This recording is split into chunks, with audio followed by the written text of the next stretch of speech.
Teknolog YouTube kanalına hepiniz hoş geldiniz arkadaşlar. Bu videomuzda sizlere 3000 lira ile 4000 lira arasında değişen 10 adet sizler için tavsiye ettiğimiz dizüstü bilgisayarların incelemelerini yapacağız. Abone olmayı, like atmayı unutmayın. Hemen ilk bilgisayarımıza gelelim. Lenovo'nun V15 diye geçiyor arkadaşlar. G2 serisinden. Ve hemen hızlı bir şekilde öncelikle bir fiyatlarına bakalım. 3850 liralık bir fiyat görünüyor. En uygun fiyatı da yine n11.com'dan bulabiliyorsunuz. Fiyata baktığımız zaman arkadaşlar son 6 ayda fiyatın bir anda gördüğünüz gibi 400 liralık bir fiyatla artış gösterdiğini bizler de görebilmekteyiz. Herhalde doların artışından kaynaklı olduğunu düşünüyoruz. Şimdi şunu da söylemek istiyorum videomuza geçmeden önce. Daha önce 3000 lira ile 4000 lira arasında bir video çekmiştik ama şu andaki çektiğimiz videodaki laptoplarda hızlı bir donanım olarak yani düşüklük söz konusu. Dediğim gibi fiyatlar artmış durumda. Hemen teknik özelliklerine geçiyoruz. Arkadaşlar bu bilgisayar iş ve mobil amaçlı kullanılan bir bilgisayar. Üzerinde Windows işletim sistemi mevcut değil. Ekran olarak 15.6 inçlik bir boyuta sahip ve Full HD bir ekran çözünürlüğü görmektesiniz. 250 nitlik bir parlaklık söz konusu. Panel olarak ise TN paneli kullanmaktadır. Oyuncular zaten TN panel kullansın deriz her zaman arkadaşlar. Aşağı doğru inelim. AMD Ryzen 3'ün 5300U serisini kullanıyor arkadaşlar. 2.6 GHz'den 3.8 GHz'e kadar frekanslar arttırılabilmekteymiş. Bu yılın birinci çeyreğinde yani Ocak, Şubat ya da Mart aylarında çıktığını buradan görmekteyiz. İşlemci çekirdeği olarak 4 adet çekirdeğe sahip 8 tane sanal çekirdek haline gelmektedir. Ön bellek olarak 4 MB ve yarı iletken yani CMOS boyutu ise 7 nanometre, mesafesi değildir bu arada, boyutudur arkadaşlar, bilginiz olsun. 15 wattlık bir enerji tüketimi söz konusu işlemcimize. RAM olarak 4 GB'lık bir RAM kullanıyor ve 3.2 GHz frekansına sahip olan DDR4 teknolojisini kullanmaktadır arkadaşlar. Bellek yuvası özellikleri 4 GB tümleşik görülmektedir. Artı bir tane daha yuva yanında görebilmekteyiz. Yani istersek bu bilgisayarı 8 GB'a kadar da çıkabiliyoruz. Maksimum 12 GB'a kadar çıkabilmektedir. Bu bilgiler fazla bulamıyorsunuz. Bence gayet güzel bir bilgi olarak karşımıza çıkartmışlar. Depolama olarak 256 GB'lık M.2 soketine sahip bir depolama hard diski mevcut arkadaşlar. Harici bir ekran kartı yok, bilginiz olsun. Hemen bakalım bağlantı olarak ise yine USB bağlantıları vesaire bağlantılar var. HDMI 1.4B versiyonu kullanıyor arkadaşlar. Gigabit bir Ethernet yuvası mevcut. Bluetooth 5.0 ve Wi-Fi de yine 5.0'ı kullanmaktadır. Aynı zamanda ise pil olarak lityum polimer yani yeni teknoloji bir pili kullanıyor. Bu da 38 watt saat olarak karşımıza çıkartmaktadır. 720p'likte bir web kamerası olduğunu görmekteyiz. Dahili grafik olarak ise yine AMD Radeon Graphics'in 1.5 GHz'lik bir frekansa sahip ekran kartı var üzerinde. Dediğim gibi fiyatı 3850 liralık bir fiyat var. Artık kargo olarak da geçiyor. Bu bilgisayar da sizlere önerdiğimiz ilk bilgisayardır. Bir sonraki bilgisayarımız HP'nin bilgisayar var arkadaşlar. Şu kodlar üzerinde zaten bulacaksınız. Ben bunları şu anda okumak istemiyorum. En uygun fiyatı Trendyol'dan bulabiliyoruz. 3880 liralık bir fiyat var. Ücretsiz kargo olarak gelmektedir. 6 aylık fiyat olarak ise dalgalı bir fiyat seyrettiğini görmekteyiz. Aşağı doğru inelim. Teknik değerlerine hemen başlayalım arkadaşlar. Üzerinde bir Windows yani işletim sistemi mevcut değil. Ekran olarak 15.6 inçlik bir boyuta sahip ve Full HD bir çözünürlüğü görmektesiniz. 250 nitlik ve IPS bir ekran var arkadaşlar.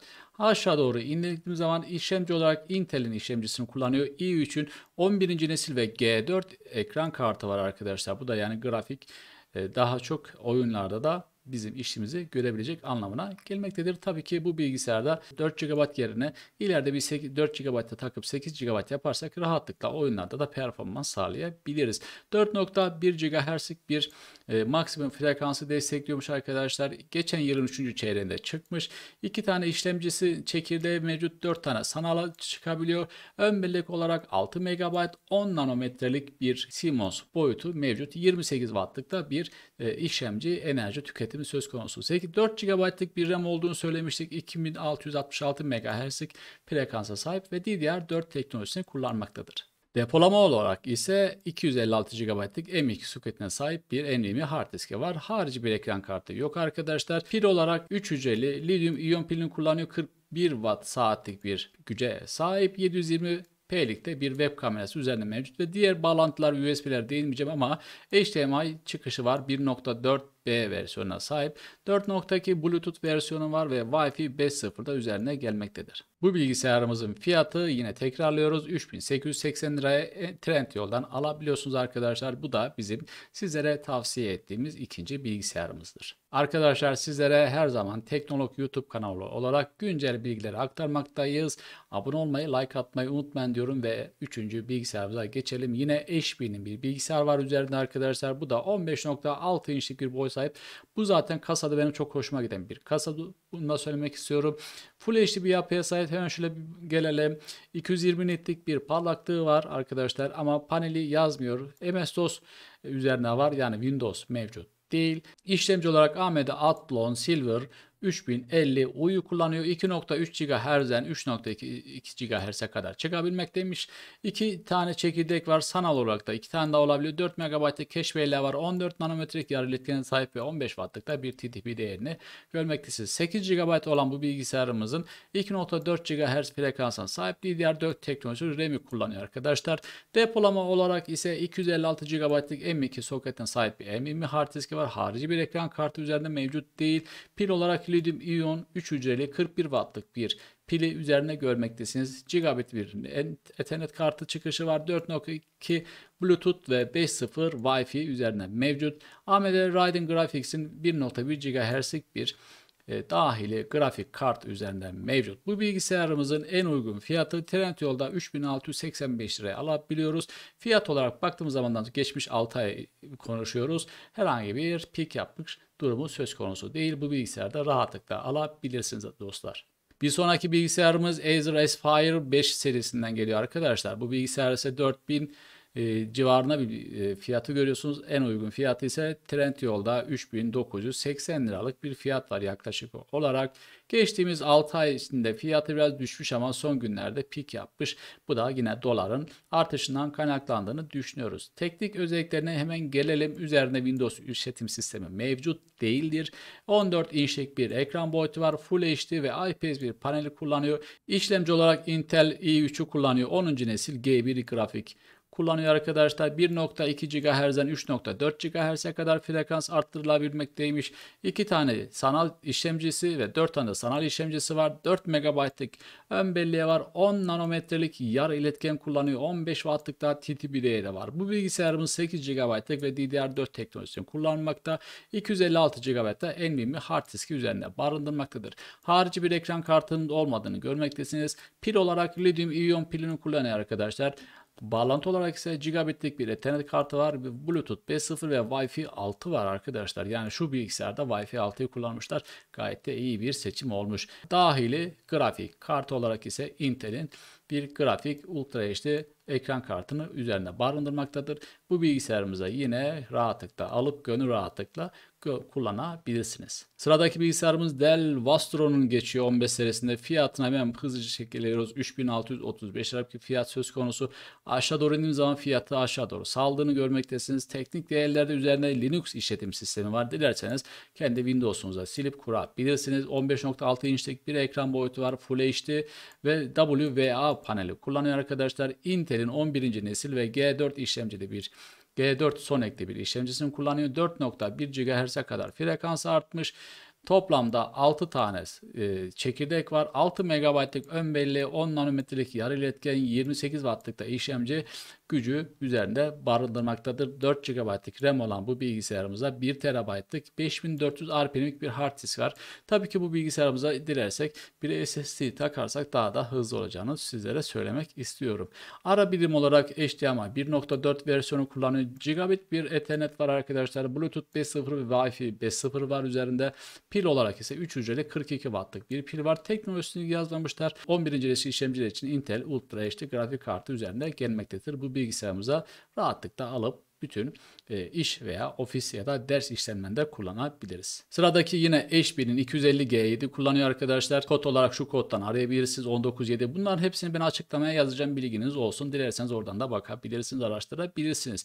Fiyatı 3526 lira. N11.com'da ücretsiz kargo ile alabiliyoruz arkadaşlar. Fiyatı aşağı doğru salmış durumda. İşletim sistemi mevcut değil. 15.6 inçlik bir ekran var. Full HD 220 nitlik bir ekran parlaklığı var. SVA bir paneli kullanıyor. Intel'in i3 10. nesil G1 işlemcisi var arkadaşlar. 1.2 GHz'den 3.4 GHz'e kadar çıkabilmektedir. Bunları tekrar değinmeyeceğim. 4 GB RAM'i var. 128 GB'lık M.2 bir hard diskini koymuşlar üzerine. Harici bir grafik kartı üzerine mevcut değil. Lityum iyon bir pil var. 3 hücreli 41 wattlık gigabit etherneti var. 4.2 versiyona sahip Bluetooth ve Wi-Fi 5'i de üzerine barındırmaktadır. Bu bilgisayarımıza dediğimiz gibi yine rahatlıkla alıp bütün iş ve o mobil amaçlı kullanabiliriz arkadaşlar. Videomuzu fazla uzatmamak için hızlı bir şekilde sizlere bunları göstermeye çalışıyoruz. Sıradaki bilgisayarımız Lenovo'nun V15 serisinden geliyor. 3685'lik Trendyol'dan alabiliyoruz ücretsiz kargoyla. Aşağı doğru indiğimiz zaman son 6 aylık fiyatını sizler de görmektesiniz. Aşağı doğru salmış durumda. Üzerinde işletim sistemi mevcut değil. 15.6 inçlik bir ekran boyutu var. Full HD 220 nitlik ve TN panele sahip. Intel'in i3 10. nesil G1 işlemcisini kullanıyor arkadaşlar. 4 GB'lık bir RAM var. Maksimum 16 GB'a kadar çıkabiliyormuş. 2700 RPM'lik 1 TB'lık bir hard disk mevcut. Harici bir ekran kartı üzerinde yok arkadaşlar. Lityum iyon bir pil var. 35 wattlık saatlik. Ve tabii ki VGA bir web kamerası var. Bunu da özellikle söylemek istiyorum. Bu biraz daha düşük gelebilir belki sizlere. Özellikle uzaktan eğitim vesaire işlerinde kullanacaksınız. HDMI bağlantısı var. Wi-Fi 5.0 ve Bluetooth 4.2 üzerinde kullanıyor. Bu bilgisayarımıza dediğimiz gibi 3685 liraya rahatlıkla alabilirsiniz. Bu kasalar zaten çok kullandığım bir kasalardır. Haberiniz olsun, gayet de rahat ve hafif bilgisayarlardır. Bir sonraki yine Dell Vostro'nun bilgisayarı 3400 serisinden geliyor. 3848 liralık en uygun fiyatı Çiçek Sepeti'nden alabiliyoruz arkadaşlar. Son 6 aylık fiyatı sizler de görmektesiniz. Pek fazla bir fiyat değişikliği yok diyeceğim ama şurada bir 300 lira artmış durumda, haberiniz olsun. Bu da doların yine artışından kaynaklanan bir durum olduğunu düşünüyoruz. Arkadaşlar Linux işletim sistemi 14 inçlik bir boyutusu var. 1366-768 piksellik çözünürlüğe sahip bir ekran var. HD olarak geçiyor. 60 Hz'lik ve 220 nitlik bir ışık gücü var. TN panele sahip. Intel'in i3 11. nesil G4 işlemcisini kullanmakta. 4 GB'lık bir RAM var. 1 TB'lık 5400 RPM'lik bir hard diski üzerinden barındırmaktadır. Harici bir ekran kartı söz konusu değil. 3 hücreli 42 Watt saatlik bir pili koymuşlar. HDMI 1.4 üzerinde mevcut arkadaşlar. Bu bilgisayarımıza rahatlıkla alıp yine işinize, ofisinize veya derslerinize kullanabilirsiniz. Sıradaki yine HP'nin 15S serisinden geliyor. 3819 bir fiyat var burada ama aşağıdaki fiyatlar baktığımız zaman 5200, 5300 hatta 5500'e kadar çıkmış durumdadır. Gayet de uygun bir fiyat bu diğer fiyatlara kıyasladığımız zaman. Aşağı doğru inelim, son 6 aylık fiyat skalasına baktığımız zaman fiyatının inmiş olduğunu görüyorsunuz. Üzerinde Windows yok. 15.6 inçlik bir boyuta sahip, Full HD 250 nitlik bir ışık gücü var arkadaşlar. Intel'in i3 11. nesil ve G4 işlemcisini kullanmakta. 4 GB RAM'i var. 1 TB'lık hard diski, muhtemelen 5400 RPM'dir. Aşağı doğru inelim, harici bir ekran kartı yok. HDMI 1.4B versiyonunu kullanıyor. 4.2 Bluetooth ve Wi-Fi 5'i kullanmaktadır. Aynı zamanda lityum iyon bir bataryası var. 3 hücreli 41 watt saatlik ve tabii ki 720p'lik de bir web kamerası üzerinde barındırmaktadır. Bu bilgisayarımız dediğimiz gibi 3820 liralık bir fiyata tekamül etmektedir. Değerli dostlar, eğer ki bizi buraya kadar izlediyseniz sizlere teknolog olarak çok teşekkür ederiz. Bu videomuzu çekme amacımız bir takipçi arkadaşımızın isteği üzerine yaptık açıkçası. Umarım güzel bir video, sizlere faydalı olduğunu düşünmekteyiz. Hemen bakalım. Dell Vostro'nun 15 serisinden 3500'ye geçiyor. Hemen arkadaşlar 3830 liralık bir fiyatı söz konusu. Hepsi buradan alabiliyorsunuz. 6 aylık fiyat skalasına baktığımız zaman aslında pek de fazla bir düşüş ya da artış olmadığını görüyorsunuz. Bir yatay diyebiliriz seyir olarak. Üzerine Windows yok arkadaşlar. 15.6 inçlik boyuta sahip Full HD ve W ve A1 paneli kullanıyor. Intel'in i3 11. nesil ve G4 işlemcisini kullanmakta. O oyunlarda zaten bu G'nin anlamı gaming olarak geçiyor arkadaşlar. 4 GB RAM'i var. 1 TB'lik 5400 RPM olduğunu tahmin ediyoruz. Harici bir ekran kartımız mevcut değil. HDMI 1.4 versiyonu bağlantısı var. Üzerinde aynı zamanda gigabit bir network bağlantısı görüyoruz. Bluetooth 5.0, Wi-Fi'de 5.0 var. 3 hücreli 42 wattlık ve bir bataryası olduğu ve 720p'likte bir web kamerası olan bu bilgisayarımızın tekrar fiyatına baktığımız zaman 3831 liralık bir fiyat söz konusu. Değerli dostlar, Teknolog YouTube kanalı olarak size 3000 lira ile 4000 TL arasında değişen tavsiye ettiğimiz 10 adet bilgisayarın incelemelerini yaptık ve fiyatlarını sizlere gösterdik. Umarım güzel bir video olmuştur. Bizlere destek için abone olmayı, like atmayı ve videomuzu paylaşmayı unutmayın. Bir sonraki videomuza görüşmek üzere. Esen kalın.